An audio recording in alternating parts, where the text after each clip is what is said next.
noite, igreja. Boa noite. Prazer a todos. Sou o Carlos Henrique, vim a convite, para compartilhar a mensagem do Evangelho de Cristo, a nossa salvação aos irmãos. Neste momento, então, eu convido mais uma vez a curvarem as mãos para falarmos ao nosso Deus. Eterno Deus, nós estamos agradecidos pelo dom da vida e porque o Senhor nos guardou pelo Teu poder. Neste momento pedimos que o Teu Santo e Bom Espírito esteja presente novamente na vida de cada um dos Teus filhos. E tendo esta certeza, pedimos também, Deus, que o Senhor venha nos abrir o entendimento para compreender as Escrituras, a fim de compartilharmos a Tua salvação que um dia nos alcançou também a todo semelhante nosso. E pedimos uma bênção especial sobre esta igreja e mais do que isso, Deus, pedimos também que o Teu Santo e Bom Espírito esteja aqui nesta região, neste bairro, influenciando as pessoas e despertando elas para que elas tenham interesse de conhecer o Evangelho eterno. Amém. E também sejam salvos para o Teu reino. Nós pedimos uma bênção especial, é o que te rogamos em nome de Jesus. Amém. Amém. Amigos, é um privilégio estar aqui compartilhando com vocês a mensagem de Cristo e, ao mesmo tempo, eu gostaria de começar fazendo uma menção de um estimado pastor da Igreja Adventista do Sétimo Dia, o pastor Paulo Godinho. Há muitos anos, ele foi à Igreja Central e fez um sermão com relação ao estudo bíblico ouvindo a voz de Deus. Quantos conhecem? Acho que a maioria, É um estudo, vamos dizer assim, que tem muitas doutrinas, que compartilhamos em comum com a comunidade cristã, no qual estamos inseridos, evangélica, e nós notamos ao longo do tempo que é um estudo um pouco fácil, principalmente para quem está iniciando e também para quando a gente estudamos com pessoas de outras denominações cristãs também. Então Deus, ele de alguma forma, ele trabalha para que essa revelação ela seja sempre progressiva e que o povo de Deus esteja sempre bem preparado para apresentar a razão da esperança que há em nós. E foi com esse motivo, então, que eu resolvi, compartilhar e também reestruturar um estudo bíblico. E eu gostaria de compartilhar, eu sei que hoje é quarta-feira de oração, mas alguns textos bíblicos que são muito importantes e que ao levar eles adiante, principalmente aos irmãos de denominações diferentes, variadas, eles foram muito bem recebidos. E eles viram que nós temos, a Igreja Adventista do Sétimo Dia tem uma grande contribuição para oferecê-los com relação ao Evangelho de Cristo. Então eu gostaria de começar pedindo para vocês abrirem as Escrituras Sagradas no Evangelho de João, no capítulo 18, verso 37. Hoje seria mais ou menos um estudo, mas é mais do que isso. Nós vamos aprender aqui algumas informações importantes para nós compartilharmos, e atingirmos também aos nossos irmãos evangélicos e também católicos e outras pessoas de outras denominações e confissões. E assim nós vamos ajudá-los a compreender o Evangelho eterno e a verdade presente para este tempo. Então, o que diz o texto bíblico? Interessante essa fala de Cristo quando ele foi indagado por Pilatos, E o texto ele diz assim: perguntou-lhe então Pilatos: és portanto rei? Respondeu Jesus: sim, eu sou rei. É para dar testemunho da verdade que nasci e vim ao mundo. Todo o que é da verdade ouve a minha voz ou a minha palavra. Eu estou usando aqui a versão da editora Ave Maria, mas vocês entenderam, a fala de Cristo. Todo aquele que é da verdade, ele ouve o quê? A palavra de Cristo, certo? E em cima desse texto, eu gostaria que vocês discorressem um pouco mais as Escrituras, indo lá para o livro de Tiago. Esses textos, eles são praticamente de abertura, Tiago, no capítulo 1,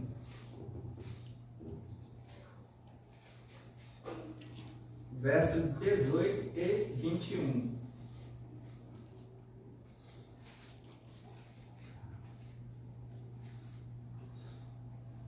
Falando da dádiva, né, a boa dádiva e todo dom perfeito que vem do alto, descendo do Pai das luzes, no qual não há mudança e nem mesmo a aparência de instabilidade. O verso 18 diz assim a palavra: por sua vontade é que nos gerou pela palavra da verdade, a fim de que sejamos como que as primícias das suas criaturas. Vocês notem que pelo menos 2 textos, a fala de Cristo, né? Ele priorizou a questão da verdade, e o apóstolo Tiago também ele fala novamente sobre a questão da verdade. E finalmente, olha que interessante o que diz o verso 21.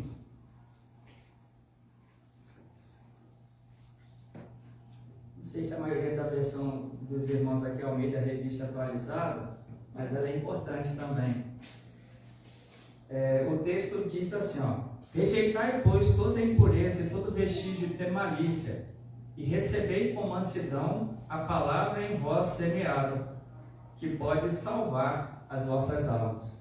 Em outras versões diz assim, que rejeitando, né, toda imundícia e superfluidade de malícia, recebei com mansidão a palavra em vós enxertada, o qual pode salvar as vossas almas. Em outras versões, a Revista Atualizada fala o qual é poderosa para a salvação da vossa alma. Agora, por que a palavra de Deus ela é poderosa para a salvação da nossa alma? O apóstolo Paulo, ele nos amplia um pouco essa verdade, porque ele vai falar de algo que todos nós devemos entender e conhecer, né? A palavra de Deus ela é poderosa para a salvação da nossa alma, porque ela apresenta alguém. E este alguém, o apóstolo Paulo vai nos ajudar a conhecer em 2 Timóteo 3, verso 15.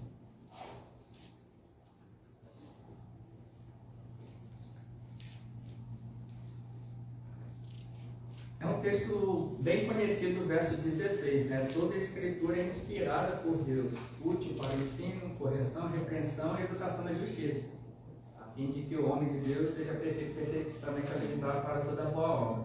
Mas o verso 15 é o texto-chave. E aqui, é claro que o apóstolo está falando ao jovem Timóteo, mas ele está falando também à sua igreja.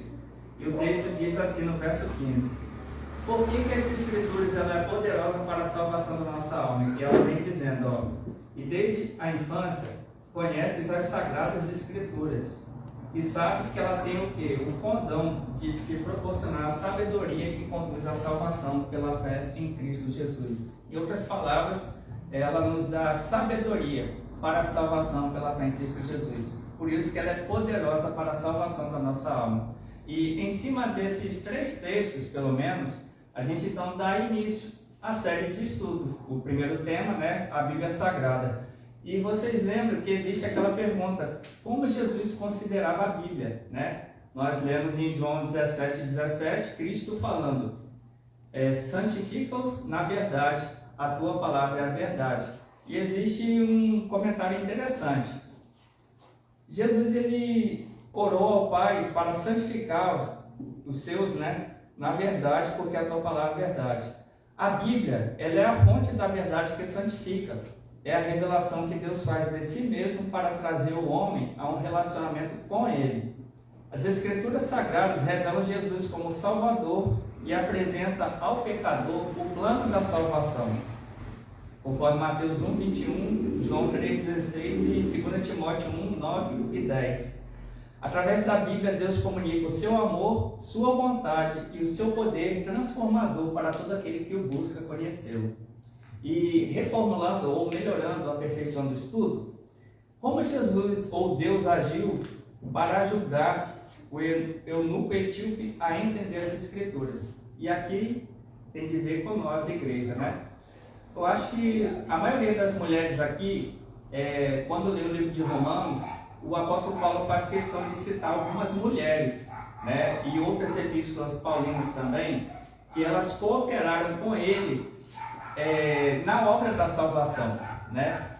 E aqui também, para os homens, né, nós temos um famoso exemplo de como que Deus age não somente para nos salvar, mas também para a salvação de outros. Então, ele agiu de que forma no contexto aqui de Atos 8, 26 a 31. E se vocês puderem acompanhar rapidamente, Atos 8, 26 a 31, também é muito conhecido.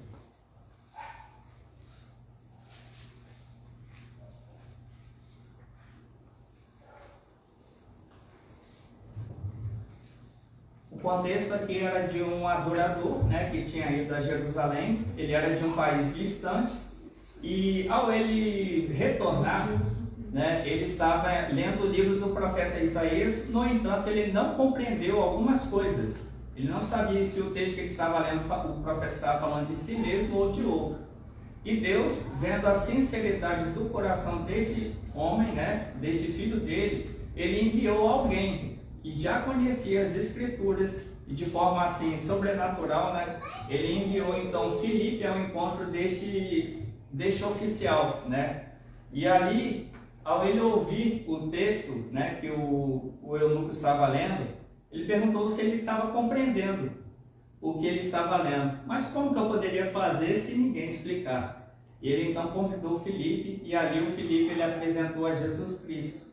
E o impressionante dessa história, falando em minhas palavras, é que depois dele compreender as Escrituras, ele fez o quê? Imediatamente tomou a decisão de, né, batizar em nome de Jesus Cristo. E ele saiu rejubilando para o seu país, e com certeza lá ele anunciou essa poderosa salvação que o alcançou, e ele queria também estender para os seus conterrâneos. Então, o que eu aprendo com esse capítulo de Atos 8? É que a iluminação ela é um ato divino, pelo qual Deus habilita qualquer pessoa a entender a Bíblia. E esse processo de conhecimento e compreensão das Escrituras é alcançado pela leitura e estudo diário, certo? Pela pregação, né, dos pastores, nossos líderes, né, mestres, e também dos nossos anciãos e membros, né, e instrução bíblica sobre a atuação do Espírito Santo. Filipe, ele compreendia bem a verdade, e Deus o usou para explicá-lo ao eunuco que lia o texto do profeta Isaías, mas não entendia. Então, após receber Jesus como seu salvador pessoal, ele foi batizado por Filipe. E com essa história a gente aprende que Deus usa pessoas para levar outras ao conhecimento da salvação eterna. Então essa história é um clássico, né, muito bem conhecido, mas que quando colocado em prática, traz não somente alegria para aqueles que aceitam Jesus e aceitam, né, Ele como seu Senhor e Salvador e tomam a decisão pelo batismo, mas aqueles também que conduzem muitos à justiça de Cristo. E agora tem um ponto importante. Fora da igreja, né, ou seja, no cristianismo de uma forma geral, existem muitos equívocos, principalmente com relação à segunda vinda de Cristo. E algo que eu vou falar para vocês não é de alarmar, né? Isso aí não é novidade, porque Cristo antes, ao ele fazer aquele sermão escatológico em Mateus 24 e ampliando no livro do Apocalipse, ele falou que surgiriam muitos falsos cristos e falsos profetas, ou falsos mestres, né? Que iriam fazer o quê? O método que eles utilizam é simplesmente deturpar as Escrituras, né? Não somente as Escrituras, mas principalmente as epístolas paulinas, que o apóstolo Pedro, em 2 Pedro 3, a partir do verso 15, ele fala que, segundo a sabedoria que foi dada ao apóstolo Paulo, ele falava a respeito da salvação, mas tinha coisas difíceis que ele falava, principalmente também com relação à segunda vinda de Cristo. E ele diz aqui, ó, que os ignorantes e instáveis, eles deturpam, como também deturpam as demais escrituras para a própria perdição deles. E o apóstolo ele fala que muitas pessoas, elas seriam enganadas por esses falsos mestres, que surgiriam de dentro da igreja cristã. E entenda o seguinte, Lucas 24, lembra quando Jesus ele ressuscitou? Alguns discípulos não entenderam que o objetivo da primeira vinda de Cristo, ele viria para nos salvar dos nossos pecados. Então ele viria como substituto, o perfeito, né? substituindo o imperfeito, o pecador. Cristo, que era perfeito, né, e santo, ele assumiu então o lugar do pecador que deveria morrer, porque o salário final do pecado é a morte, para que mediante a sua morte e a sua redenção, né, o pecador voltasse a ter vida, e mais do que isso, ser chamado filho de Deus. Então, em Lucas 24, com relação à primeira vinda de Cristo, muitos seguidores, muitos discípulos, até mesmo judeus, eles tinham dificuldade de compreender o que as Escrituras falavam a respeito do Messias na sua primeira vinda. E quando Jesus morreu, 2 discípulos no caminho de Emaús, eles estavam conversando sobre os eventos que haviam ocorrido em Jerusalém, né? A morte de Cristo. E em algum momento nessa história, eles chegaram a discutir, né? E Jesus, então, aproximando-se deles, perguntou do que eles iam tratando à medida que eles iam caminhando. E ele perguntou: porventura você é o único que não conhece os eventos que tinham ocorrido? E Cristo perguntou: quais? E aí eles começaram a falar que eles esperavam que Cristo, né, era aquele que viria para redimir Israel, né, do jugo, por assim dizer. Eles pensavam que Jesus ele iria vir como libertador de Israel do jugo, né, vamos dizer assim, do exílio, ou na verdade não é escravidão, mas do domínio do império, de algum império, no contexto aqui o Império Romano. E aí, percebendo a dificuldade que eles tinham, né, mesmo Jesus estando orientando eles, quando ele esteve no seu ministério ativo por 3 anos e meio, ele fez a seguinte declaração, e isso está em Lucas 24, no verso 25. Jesus lhe disse: ó gente sem inteligência, honestos e tardos, né, de coração, como sois tardos de coração para creres em tudo que anunciaram os profetas? Vejam, Cristo ele vai falar que a lei dos profetas anunciaram tudo com relação à primeira vinda, para que eles estivessem seguros, e não somente seguros, mas que recebessem a Cristo. E quantos lembram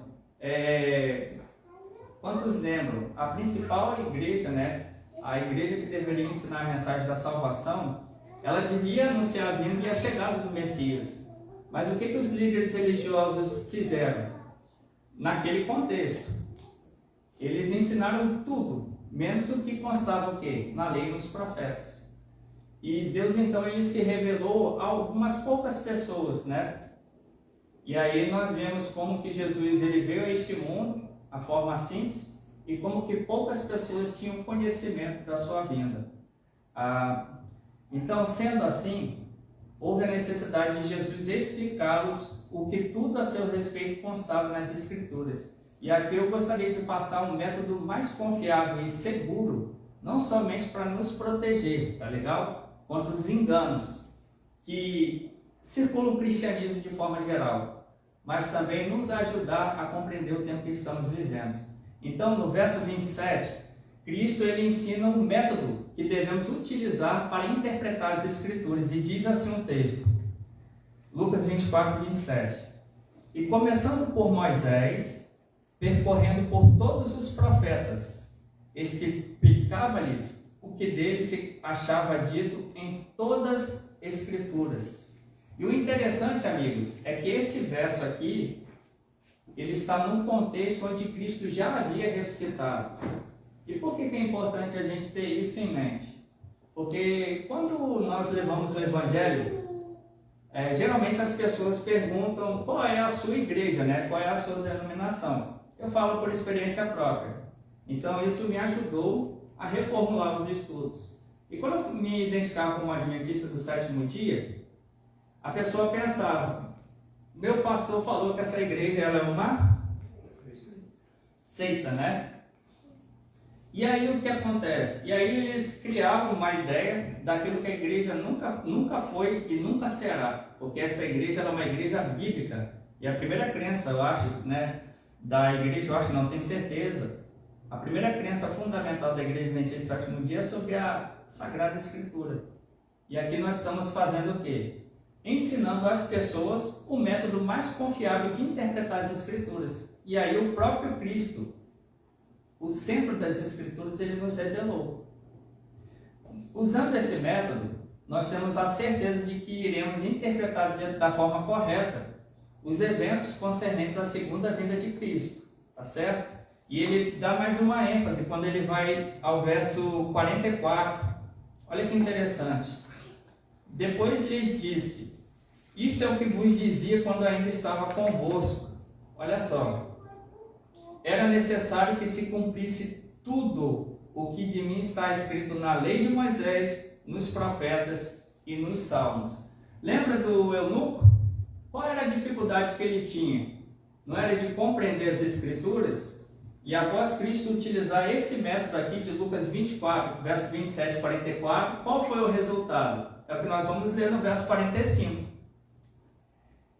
Diz assim um texto bíblico: abriu-lhes então o Espírito ou o entendimento para compreenderem o quê? As Escrituras. E aqui ele discorre, né? O restante, dizendo: assim está escrito que era necessário que o Cristo padecesse, mas que se ressurgisse dentre os mortos ao terceiro dia, e que em seu nome se pregasse o quê? O arrependimento e a remissão dos pecados a todas as nações, começando por Jerusalém. Vós sois testemunhas disso. E aí ele continua discorrendo, né? Então vocês entenderam? Quando nós utilizamos o método que Cristo ensinou, é uma promessa fiel, que nós iremos ter o quê? Entendimento para compreender as Escrituras. E você sabe por que lá fora existe, falando da segunda vinda de Cristo, por que muitos cristãos têm algumas ideias equivocadas de que, por exemplo, a igreja ela vai ser arrebatada, ela não passará pelo período da grande tribulação, e os que ficarem para trás vão ficar por 7 anos no reinado de um suposto anticristo. E após então o reinado desse suposto anticristo, depois de 7 anos, Cristo virá então com a sua igreja do céu, com poder e grande glória, buscar aqueles que ficaram para trás. Eu estou citando apenas um exemplo, né? E nós conhecemos bem o que a Bíblia fala com relação à segunda vinda de Cristo, porque o próprio Cristo, ele faz a revelação e ele dá a explicação. Cristo ele falou que na sua segunda vinda, primeiro, a igreja ela estará na terra pregando o evangelho eterno e ela também passará pela grande tribulação, certo? Por quê? Cristo ele disse o seguinte: e este evangelho do reino, o evangelho eterno ou verdadeiro, ele será pregado e testemunhado a todas as nações, então virá o quê? O fim. E quem é? A quem ele incumbiu, né? Ou deu a missão para pregar o evangelho eterno? A igreja, certo? Então isso quer dizer que a igreja ela passará pela grande tribulação. E aí você vê um falso ou um outro evangelho sendo pregado. E muitas pessoas são adeptas a este outro evangelho. E é por isso que nós estamos aqui, para não julgá-los, nossos irmãos, mas para ajudá-los a compreender as Escrituras, assim como Cristo um dia nos ajudou. E tem um detalhe interessante também. Lembra que Pedro falou que, falando da segunda vinda, existem algumas coisas difíceis de entender, principalmente nas epístolas paulinas. O interessante é que, quando você olha para o método de Cristo, você vai ver que todos os apóstolos, inclusive os profetas, também utilizavam esse mesmo método. Vocês querem ver uma coisa interessante? Quando você vai no livro de Atos, capítulo 24, talvez vocês não estejam entendendo onde eu quero chegar, mas eu vou chegar lá. É um preparo, tá? Para algo importante que está por vir. Atos 24, verso 14. Vamos ver se o método que Cristo utilizou é o mesmo método que o apóstolo Paulo utiliza, né? Ele falou em Timóteo que toda a escritura é inspirada por Deus. E aqui em Atos 24, 14, ele diz assim, ó: reconheço na tua presença que, segundo a doutrina, ou caminho, né, que eles chamam de sectário ou seita, sirvo a Deus dos nossos pais, crendo que em todas as coisas que estão escritas onde? Na lei e nos profetas. Agora olha que interessante. Paulo então ele seguiu o mesmo método de Cristo. Agora, tem algo que às vezes me deixa um pouco chateado. É que quando nós vamos ensinar a Bíblia para as pessoas, algumas pessoas elas já se armam, porque elas são ensinadas. E eu vou mostrar aqui por exemplo, eu vou muito no YouTube para estudar, né, a sã doutrina, mas eu também vejo como que a igreja ela é muito combatida por muitos líderes religiosos de outras denominações. E os textos favoritos que eles gostam de utilizar para combater o adventismo são especialmente as epístolas paulinas. Agora, olha só que interessante. O apóstolo Paulo, ele já deixou bem claro que toda escritura é inspirada e que ele cria em todas as coisas que estavam de acordo com a lei nos escritos dos profetas. Até aí tudo bem, certo? Agora, o interessante é que para combater a doutrina de Deus, que a igreja adventista ensina, eles fazem uso do apóstolo Paulo. Agora, existe uma pergunta que eu gostaria de fazer. Se a palavra de Deus, Cristo falou, é a verdade, o Espírito Santo, ele é a verdade e foi concedido à igreja para guiar-nos a toda a verdade. Existe, por acaso, contradição nas Escrituras? Vamos trazer um tema, uma verdade presente? Pense na questão do sábado. O sábado é um mandamento de Deus. Agora imagine comigo. Será que Deus ele levantaria o apóstolo Paulo para combater um mandamento de Deus? Quando Paulo ele faz a sua apresentação nas suas epístolas, ele fala sempre que ele é um servo de Deus chamado pelo próprio Deus. Agora imagine Paulo combatendo uma verdade que vem de Deus. Isso seria um pouco, incoerente, uma vez que ele fala que ele acredita em todas as coisas que estejam de acordo com a lei e com os ensinos dos profetas. Mas por que quando nós apresentamos essas verdades, muitos líderes religiosos se levantam contra essa verdade usando Paulo? Por exemplo, Colossenses, quando ele fala que Colossenses 2,14, falando de lua nova, sábados, festas, ele falando que sábados são sombras de coisas vindouras. Então, não nos julgue se nós não guardamos o sábado. Mas, na verdade, Paulo não está falando isso. E como que eu sei? É só você ver o contexto. Paulo ele estava tratando de uma distorção doutrinária e ele fez, frente a isso, ele fez uma exposição bíblica e apresentando uma verdade. E o texto que os evangélicos e muitos católicos também usam para defender a guarda de outro dia, a não ser o mandamento de Deus, é justamente esse de Colossenses. Agora vocês imaginam Paulo usando a própria escritura para combater o mandamento de Deus? É meio incoerente. E quando nós apresentamos a verdade, o que acontece? A tradição ela faz o quê? Ela cai por terra, porque não existe contradição na verdade. E o interessante, amigos, eu estou falando de um mandamento, de uma doutrina. Eu costumo falar com os irmãos o seguinte, evangélicos principalmente. Vocês acusam a Igreja Católica de ter excluído ou mudado o segundo mandamento de Deus.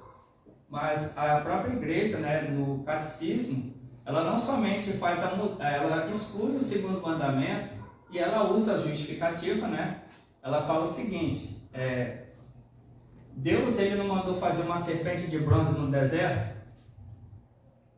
Deus ele não mandou fazer querubins e colocar anjos lá no tabernáculo? Aí eles perguntam, então Deus está se contradizendo? Se ele mesmo mandou fazer, então vocês precisam entender o seguinte, as imagens ou os ícones, eles são o quê? Eles nos levam para uma realidade que é Cristo. Então eles usam as escrituras para poder justificar o quê? O culto, a imagens, algumas pessoas pensam que eles estão adorando, mas eles mesmos, foi o que mudou o quarto mandamento. E agora falando para os evangélicos, nós temos que trazer-os a esta compreensão. A Igreja Católica ela surgiu muito antes de qualquer protestante, é uma igreja milenar. E ela segue o quê? O mandamento segundo o quê? A interpretação de Santo Agostinho. E lá ele exclui o segundo e substitui o quarto, que é o sábado, pelo domingo.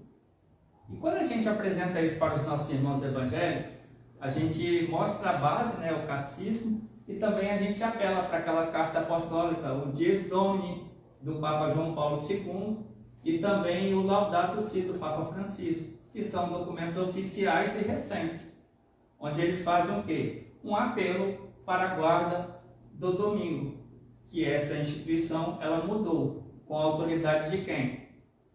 Não de Cristo, nem dos apóstolos, e principalmente de Deus. E quando a gente apresenta essas verdades aos irmãos evangélicos, eles entendem que eles estão seguindo o quê? Uma tradição de uma igreja que se afastou da verdade. E o interessante, eu gosto de usar a versão Ave Maria, porque quando falamos dos mandamentos de Deus, pelo menos aqui no Salmos 110, olha que declaração interessante. 110 aqui na editora Ave Maria. 110 e na versão evangélica, né, Sociedade Bíblica do Brasil, é o Salmo 111, versos 7 a 9. Na versão Ave Maria diz assim, ó: as obras de suas mãos são verdade e justiça, imutáveis os seus preceitos, irrevogáveis pelos séculos eternos, instruídos com justiça e equidade. Enviou ao seu povo a redenção, falando do povo de Israel, e concluiu com ele uma aliança eterna. Então, quando a gente busca nas Escrituras, a própria Bíblia deles informa que Deus ele é eterno e não muda. Os seus mandamentos não mudam. Agora, se a igreja muda, ela o faz por meio da tradição. E nós aprendemos com Cristo que quando uma tradição invalida a palavra de Deus, nós devemos fazer o quê? Rejeitar. Porque ela não está em conformidade. E Cristo ele vai até além. E em vão me adoram, seguindo preceitos que são doutrinas de quem? De homens. Então, quando a gente apresenta esse estudo, não é para afrontá-los, mas para trazê-los de volta à verdade. Né? E seguindo esse método estaremos seguros, tá? Nós lemos também que o profeta Isaías ele falava o quê? A lei e o testemunho. Se eles não falarem dessa forma, jamais verão a alva, né? E o profeta Daniel, no capítulo 9, verso 9 a 13, é o mesmo método que o profeta usava, o que Cristo utilizou para interpretar a Bíblia. Então, a Bíblia não foi escrita em seções temáticas. Por exemplo, a promessa da segunda vinda de Jesus ela é mencionada em vários livros da Bíblia. E para saber o que ela ensina sobre este assunto, é preciso estudar tudo que ela fala sobre o tema, para ter o quê? Um quadro completo do evento, né? E dessa maneira, uma passagem mais difícil de compreender, ela pode ser facilmente esclarecida por outra que trate do mesmo assunto. E, sendo assim, após a ressurreição, Jesus ele teve a necessidade de explicar as Escrituras, o que as Escrituras diziam sobre ele mesmo. E ele percorreu os livros de Moisés, profetas e salmos. E eu coloco aqui, vocês já ouviram falar do programa Teólogos? O programa Teólogos da TV Novo Tempo mostra assim, um tema como Jesus interpretou a Bíblia. E ali 2 doutores, então, eles explicam como que nós devemos interpretar corretamente as Escrituras. E quem é o personagem central? A pergunta seguinte, né, que a Bíblia apresenta. É claro que é o Cordeiro de Deus, né? Então, quando você vê João 1,45 e João 5,39, fala assim, examinai as Escrituras porque julgais ter nela a vida eterna. Ele estava falando ali de judeus. Vocês, em outras palavras, eu estou falando, vocês líderes religiosos, examinam as Escrituras porque vocês julgam ter nelas a vida eterna. Só que são elas mesmas que testificam de mim. E vocês não querem vir a mim para ter vida. Né? Ele estava então fazendo o quê? Um apelo. Vocês estão falando com a vida eterna, vocês estão diante da vida eterna. E vocês estão combatendo o meu ministério. Eram líderes religiosos. Então Jesus precisou ajudá-los, né, a compreender a respeito da sua verdade. Agora existe uma pergunta que diz assim, o que Jesus promete àquele que deseja conhecer a Deus e decide estudar a Bíblia? Nós já conhecemos esses versos. O Espírito Santo ele vai guiar a toda a verdade, João 16,13. Em João 8,32, um verso conhecido pela maioria. e a verdade vos libertará. Mas poucos que colocam em prática, né? E um outro verso que é muito interessante, que eu gostaria que vocês lessem junto, é o Evangelho de João 14, verso 23. Olha que privilégio. Além do Espírito nos guiar toda a verdade e também de sermos libertos pela verdade, Deus ele promete algo mais. Está então em João 14, verso 23. Respondeu-lhe Jesus: se alguém me ama, guardará a minha palavra, e meu Pai o amará, e nós viremos a ele, e nele faremos o quê? Morada. Privilégio, né? Então são muitas bênçãos que Deus ele oferece para aqueles que levam a sério, né? O convite que ele faz de estudar a tua palavra e ser liberto por essa verdade. O conhecimento da verdade ele nos liberta dos falsos ensinos e tradições criados pelo homem. Jesus ele é a verdade e ele prometeu libertar aos que o aceitam, pois veio para pôr em liberdade os oprimidos. E o convite é que devemos buscar conhecer a Deus através do estudo da Bíblia e oração. E o Espírito Santo, que é a promessa, né, nos guiará no conhecimento de toda a verdade. Existe um outro ponto importante, que eu vou pular aqui alguns, que é também necessário termos em mente. Que parte da Bíblia não foi escrita por autores humanos? Exatamente. Vocês sabiam que a maioria, uma boa parte dos cristãos não sabem disso? Pelo menos nos estudos apontam isso. Alguns falam, não, foram homens, né, Moisés, etc. Mas aí quando nós vamos lá em Êxodo 31, 18, fala que o próprio Deus o quê? Escreveu com a sua mão. E geralmente esse é o texto que nós utilizamos no estudo bíblico. Só que tem um outro interessante, ele está em Deuteronômio 4:13. O texto ele diz assim, ó: ele deu-vos a conhecer a sua aliança e os ordenou-vos que as observasses. Ele fala aqui, as 10 palavras que escreveu nas 2 tábuas de pedra. Então, além de Êxodo, o Moisés ele também repete no Deuteronômio. E o interessante também é que quando nós vamos no Deuteronômio 10, 1 a 5, fala, né, que Moisés ele havia quebrado as tábuas porque ele viu o povo adorando o bezerro, né, dizendo que foram aqueles bezerros fundidos que tirou eles do Egito. E ele então ficou muito irado e quebrou as tábuas da aliança. E no verso 10, no capítulo 10, o próprio Deus ele falou assim para Moisés, ó, verso 2: escreverei nestas tábuas as palavras que se acham nas primeiras que quebraste, e tu as porás na arca da aliança, né? E o Senhor, verso 4, gravou nas novas pedras o que tinha escrito nas primeiras, as 10 palavras que eles vos dirigiu no monte, do meio do fogo e no dia da assembleia, e devolveu-as em seguida. E aí ele fez o que? Verso 5: desci da montanha e depôs na arca que tinha feito, e elas lá estão como o Senhor me tinha ordenado. Então, as pessoas quando olham que a única parte da Bíblia que não foi escrita por homens, e sim pelo próprio Deus, foram os 10 mandamentos. Certamente ele o considerava importante.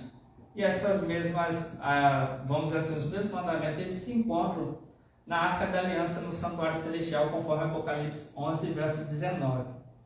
Agora, feito isso, existe uma pergunta interessante. Está alguém autorizado a acrescentar ou suprimir texto da Bíblia? Sim ou não? E por quê? Porque Deus não muda. Geralmente nós utilizamos Malaquias 3:6, né? Por isso que vocês não são consumidos, ó, os filhos de Jacó, né? Só que, lembra que nós vemos Tiago, no capítulo 1, verso 17? Toda boa dádiva e o dom perfeito vem de onde? Do Pai das luzes, onde não existe o quê? Sombra de variação ou mudança.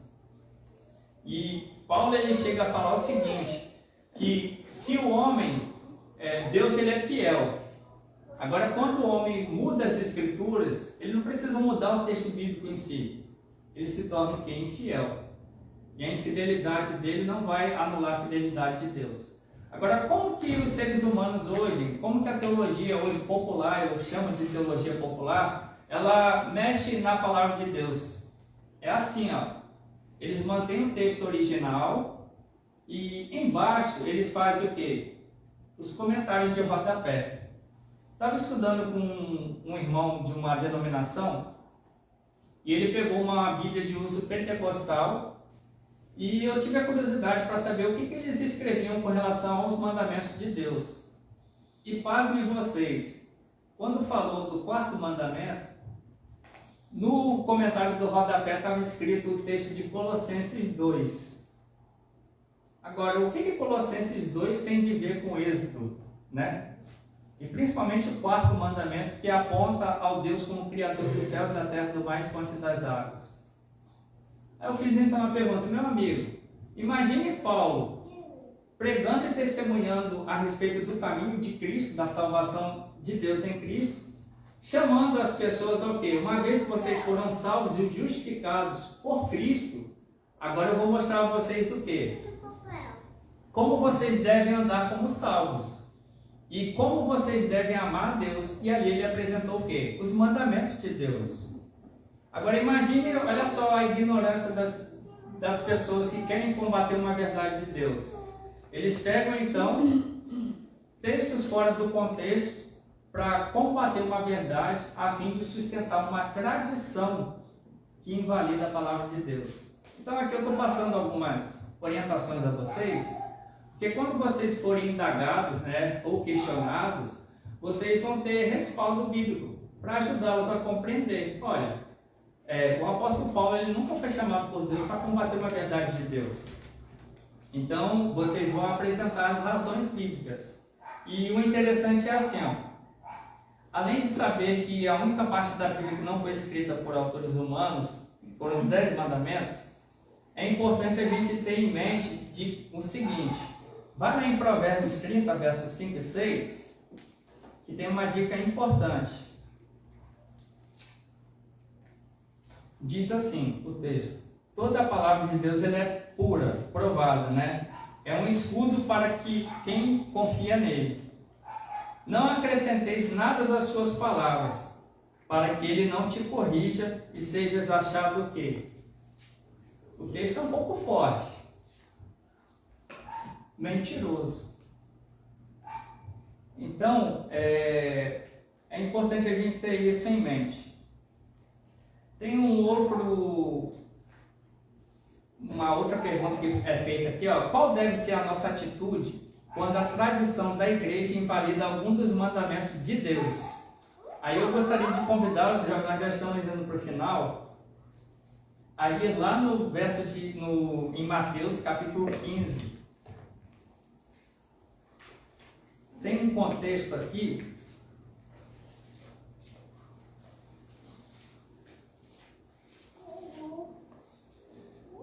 do verso 3 a 9, né? E eu vou ler então o verso importante aqui, que diz assim, ó. Olha só que interessante. Jesus respondeu, verso 3 em diante: e vós, porque violais os preceitos de Deus por causa da vossa tradição. Deus disse: honra teu pai e tua mãe. Aquele que amaldiçoar o seu pai e sua mãe será castigado de morte. Mas vós dizeis: aquele que disser ao seu pai ou à sua mãe aquilo com que eu vos poderia assistir, já ofereci a Deus. Aí ele fala assim, ó: esse já não é obrigado a socorrer de outro modo a seus pais. E Cristo ele continua: assim, por causa da vossa tradição, anulais o quê? A palavra de Deus. E finalmente, quando nós vamos lá no verso 13 e 14, Jesus respondeu: toda planta que meu Pai Celeste não plantou será arrancada pela raiz. Deixai-os, são cegos e guias de cegos. Ora, se um cego conduz a outro, tombarão ambos na mesma vala. E o interessante é que Cristo aqui no contexto, no verso 7, por exemplo, ao 9, ele diz assim, ó: hipócritas, bem de vós falaram o profeta Isaías: este povo honra somente com os lábios, o seu coração, porém, está longe de mim. E ele fala: Vão é o culto que me prestam, porque ensinam preceitos que só vêm dos homens. E quando você vai em Marcos 7, você vai ler do verso 6 ao 13, ele bate nessa mesma tecla. Agora, o interessante é vocês notarem o seguinte. O profeta Isaías, ele fala assim, ó, no capítulo 40, verso 7 e 8. Seca-se a erva, cai a flor da erva, mas a palavra do nosso Deus, ela permanece o quê? Eternamente. Cristo, em Mateus 24, verso 36, se eu não estou equivocado, ele também fala, verso 35, os céus e a terra passarão, mas as minhas palavras não passarão. E quando nós vamos lá, então, em 1 Pedro, olha só de quem ele pega emprestado esta fala. 1 Pedro, no capítulo 1, verso 22 a 25, eu vou ler aqui de forma rápida. Em obediência à verdade, tendes purificado as vossas almas para praticar um amor fraterno e sincero. Amai-vos, pois, uns aos outros ardentemente e do fundo do coração, pois fostes regenerados não de uma semente corruptível, mas pela palavra de Deus, semente incorruptível, viva e eterna, aqui na versão. Porque toda a carne é como a erva, e toda a sua glória é como a flor da erva. Seca-se a erva e cai a sua flor, mas a palavra do Senhor permanece eternamente.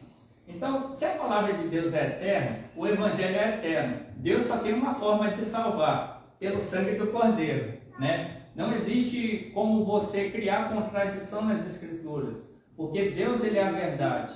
Então, quando os homens criam contradição ou combatem a verdade, a própria Escritura vai denunciar o erro deles.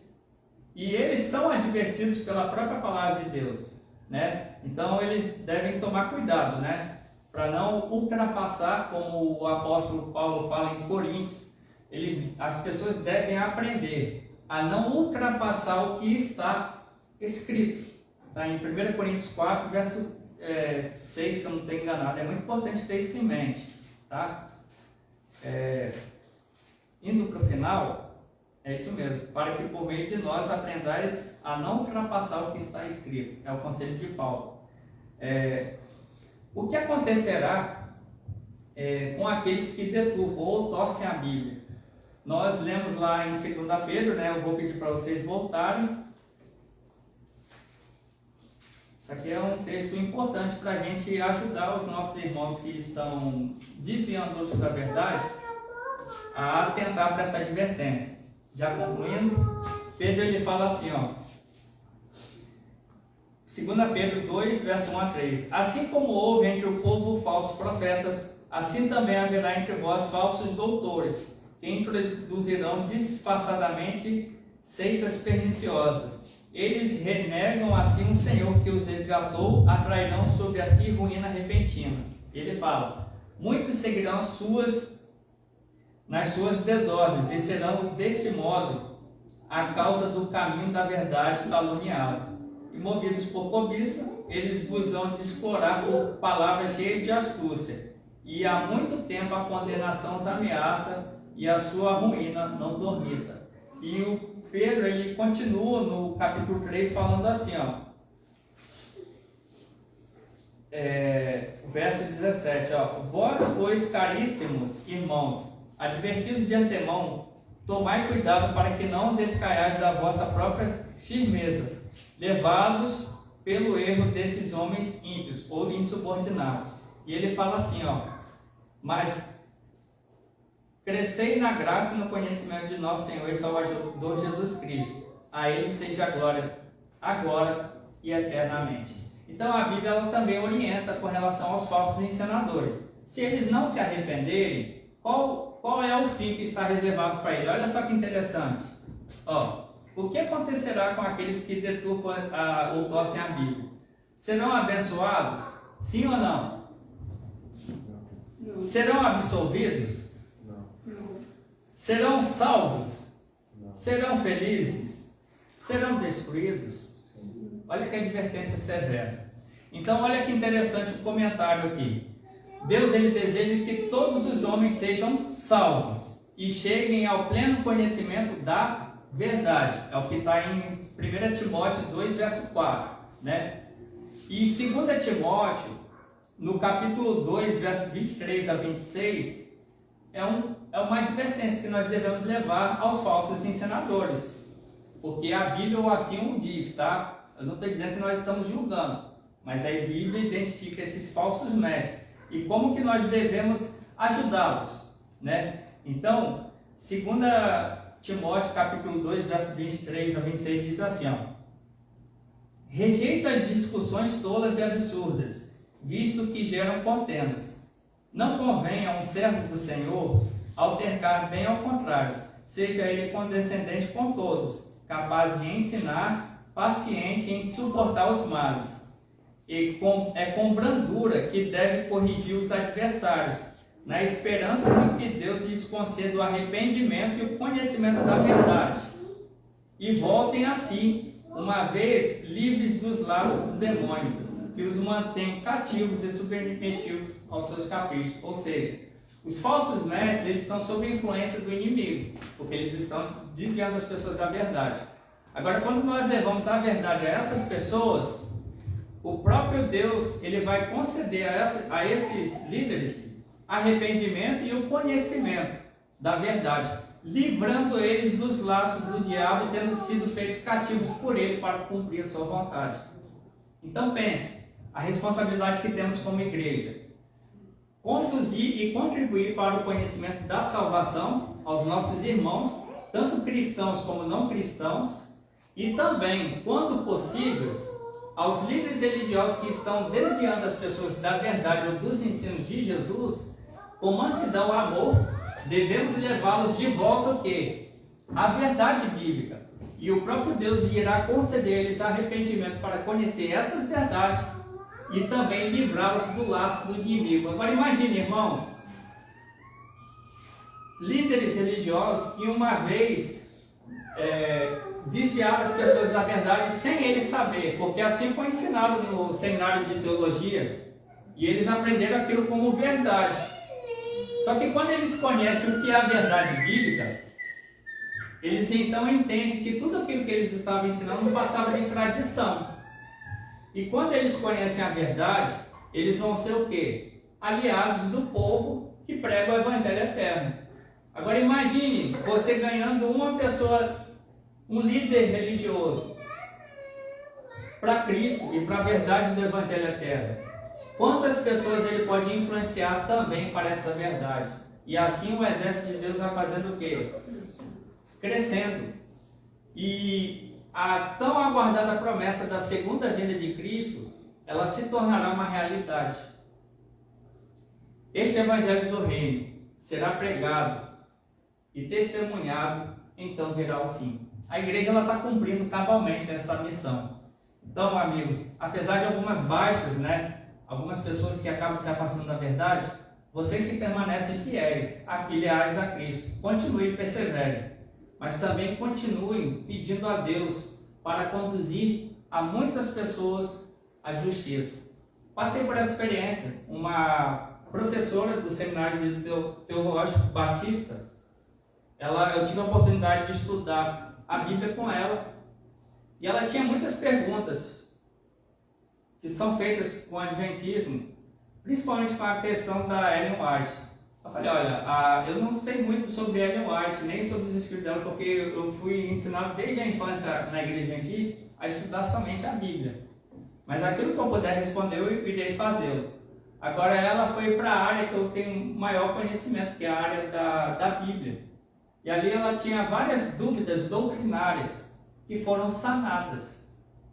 E ela, depois de conhecer essas verdades que a Igreja Adventista prega, porque a verdade ela vem de Deus, e é assim, a verdade ela é de Deus e ela não pode ser combatida. E por isso que eu falo para vocês, tem muitos sinceros de Cristo, em todas as denominações, e a eles, quando é dada a oportunidade de conhecer o Evangelho eterno, eles então entendem que ao longo de toda a sua vida eles estavam seguindo tradições, E às vezes a gente vê dificuldades e é uma luta interna. Imagine a pessoa por 10, 15, 30, 5, 40 anos achando que estava fazendo a vontade de Deus, mas na verdade estava seguindo a tradição de homens que acabaram se desviando da palavra de Deus. Mas quando é apresentada as verdades bíblicas, elas então ouvem o quê? A voz do pastor Cristo e os seguem. Então todos nós temos aqui histórias e experiências para contar, né? E Deus ele então está fazendo o quê? Fortalecendo a sua igreja por meio do estudo da lição. As lições da escola sabatina estão vindo assim de forma bem objetiva e direta. A igreja está em missão e devemos nos envolver na missão. Cada um com o dom que Deus deu. Mas entenda o seguinte: Deus ele está preparando a sua igreja, mas também ele quer que a sua igreja prepare o mundo e pratique. E João 13 fala, né? Bem-aventurados sois se praticarem os ensinos dele. E por que não a promessa de Apocalipse? Bem-aventurados que ouvem, né? Leem e ouvem as palavras da profecia. Então existem muitas promessas feitas àqueles que procuram conhecer a Deus por meio das Escrituras e também testemunham a respeito da salvação dele. Agora a pergunta é assim, ó: como Jesus chama os que obedecem aos ensinamentos? Fundamentalistas, infelizes, extremistas, estreitos de pensamento ou bem-aventurados? Amém. A felicidade é prometida a todos aqueles que ouvem e praticam a palavra de Deus. Este será como um sábio que constrói a sua casa sobre a rocha, Cristo. A tempestade vem, mas permanece firme, pois está alicerçado sobre a rocha que é Jesus. Então, enquanto Deus der vida a cada um de nós, possamos então continuar com a igreja, sempre em missão. E a missão de Deus é salvar. E nós somos cooperadores de Deus na pregação do Evangelho Eterno. Amém. Há dificuldades, porque no ministério de Cristo houve resistência. Mas a resistência levantada contra Cristo nunca impediu que a verdade do reino de Deus fosse expandida. E muitas pessoas alcançaram a salvação por conhecer essa verdade. Então, assim, no tempo do fim não é diferente. Haverá muita resistência contra a verdade. Mas a verdade ela vai o quê? Prevalecer. Porque no final a verdade vence. Porque Deus ele é vencedor. E aqueles que estão com o Cordeiro também vencerão. Então a promessa de Cristo é que, enquanto Ele não vem, possamos redobrar os esforços para a pregação do Evangelho, até um dia em que Cristo voltará, e todos os poderes que se levantam contra o reino de Deus e contra os filhos de Deus, eles então serão retribuídos, né? Ou seja, serão destruídos. Todos os que se levantam contra o reino e os filhos de Deus, com o fim de destruir, né? Eles irão receber retribuição. E existe uma promessa que eu gostaria de deixar com vocês, está em Apocalipse 14, 17, no verso 14, falando de uma grande confederação, né? Falando da besta da terra que irá se congregar com os reis do mundo inteiro para a última peleja contra Cristo, né? E a sua igreja.